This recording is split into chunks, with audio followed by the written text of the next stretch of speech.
begins a series of videos regarding cost volume profit analysis. We're going to be using the same problem for each of the videos. Cost volume profit is an important concept to understand. It is used extensively in business planning. This is our demonstration problem. It is available on the portal. If you have not done so already, please download it for your reference. You may want to print it out, but it's not vital. We have a salesman who is going to be selling cookware at trade shows.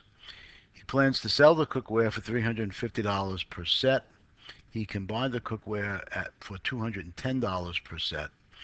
He also has certain costs associated with the selling process, and that's for his airfare, the booth rental, hotel, lodging, meals, and he has set that at $5,600 per show. So in terms of cost behavior, the cost to purchase the cookware to $210 per set is going to be a variable cost, where the cost associated with the show is fixed at $5,600 per trade show. And we're going to be doing our CVP based on a per show basis. In that context, this $5,600 will be viewed as a fixed cost. Over here we have our Excel spreadsheet that we're going to use to help us solve for the break-even point. I want you to view this as a exercise in understanding CVP and not in an Excel training video. That is, I want you to concentrate on the concepts and not so much on formatting and working in Excel. In fact, if you find that working in Excel is difficult for you right now, continue to practice, but you can do this on paper. So take a second, pause the video, and set up a worksheet that looks similar to the worksheet I have here. Okay, now we're going to begin by determining our contribution margin per unit. The problem tells us that he's going to sell each unit for $350 each. The contribution margin is the sales price less the variable cost. And since we're doing this on a unit basis, it's going to be the cost per unit, which is the amount that he can buy this for from his supplier for $210. So we're going to put that in 210. The contribution margin is the sales price minus the variable cost. So the contribution margin per unit will be $140. If we want to format this as dollars, we can just do it real quickly.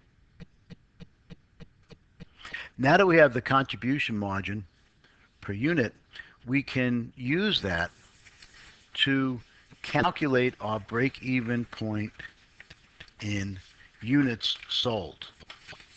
And to do that, we're going to use a formula.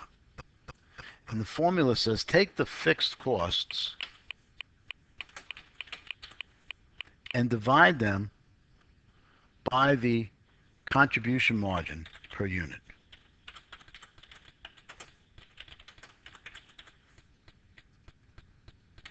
Right, so applying that to our problem, we have fixed cost of $5,600, and we have a contribution margin that we just calculated to be $140 per unit.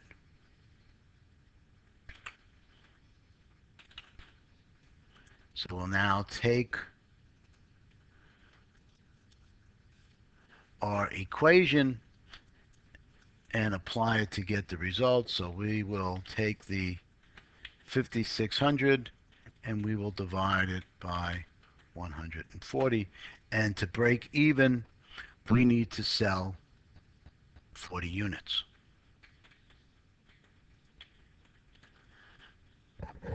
Now we can convert that into dollars by simply taking the selling price per unit and multiplying it by the number of units we need to break even that we just calculated as 40. And when we multiply the selling price by the number of units, we get the break-even point in sale dollars, which would be 14,000. So let's verify that this indeed is the break-even point in dollars by putting together a income statement, and we're going to be using the contribution margin income statement. So we begin with our sales in dollars, which we just calculated. To come up with the contribution margin again, we're going to take sales and we're going to subtract the variable costs associated with that sales level. Remember, we're selling 40 units and the cost per unit is $210, so our variable cost will be $8,400. Our contribution margin is our sales minus our variable cost, and from the contribution margin we would then subtract out our fixed cost, which are given as 5,600. So therefore contribution margin less the fixed cost will give us 0, and that's the break-even point.